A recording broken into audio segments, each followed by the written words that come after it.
এইটাও তুমি রান্না করছো? চিংড়ি মাছকে এভাবে রান্না করে? আমার মায়ের হাতে চিংড়ি মালাইকারি একদিন খেয়ে দেখো। ভালো না লাগে খাওয়া লাগবে না, রেখে দাও। সারাদিন অফিস করে এসব গলা দিয়ে নামে না। ইস, মায়ের হাতের রান্না যে কতদিন খাই না।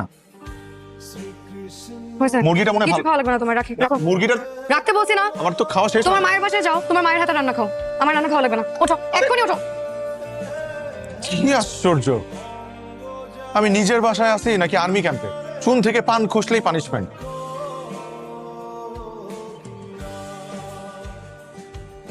রুমে আমার লেট হচ্ছে।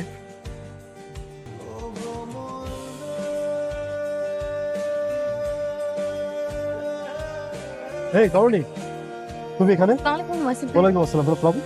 তুমি রাইড শেয়ারিং এ যাতায়াত করো, আমাকে বলবা না? আমার বাসা তো পাশেই। রাইড শেয়ারিং নাম, ও আমার হাজবেন্ড, ওই আমাকে প্রতিদিন ড্রপ করে দেয়। আজকে বাইকটা নষ্ট হয়, এই কারণে। তুমি ম্যারেজ, আগে বলবা না? পরিচয় করে দিবা না? উনি হচ্ছে আমাদের অফিসের সিইও আসিফ চৌধুরী, আর আসিফ ভাই রুমি আমার হাজবেন্ড, একটা কোম্পানিতে ব্র্যান্ড ম্যানেজার হিসেবে আছে। ওকে দীপ্তি। কেন? বাই। না, আমার বাইক তো ঠিক হয়ে যাবে। এটা এক দুই মিনিটের ব্যাপার। আচ্ছা, তুমি, আমি যাই, এমনি তো আমার লেট হয়ে যাচ্ছে। তুমি যাও তাহলে।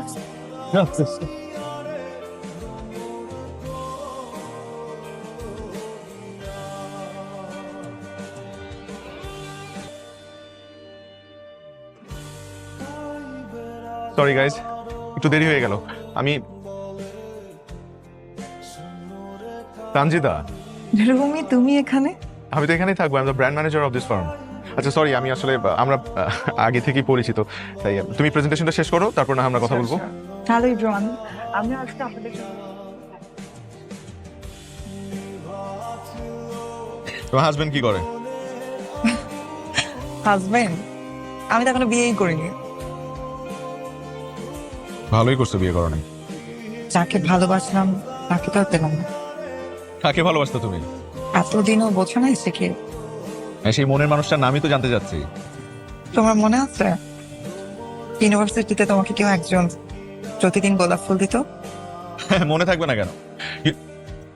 মানে ফুলগুলো তুমি দিতে, আমি তো আমি আর উল্টা ভাবতাম কেউ আমার সাথে প্র্যাঙ্ক করছে। তুমি আমাকে সামনে এসে কখনো বলো নাই কেন? তুমি তোমার ম্যারিড লাইফে হ্যাপি না? হ্যাপি আবার হ্যাপি না, মানে যাই হোক, এটা নিয়ে আর কথা না বলিস।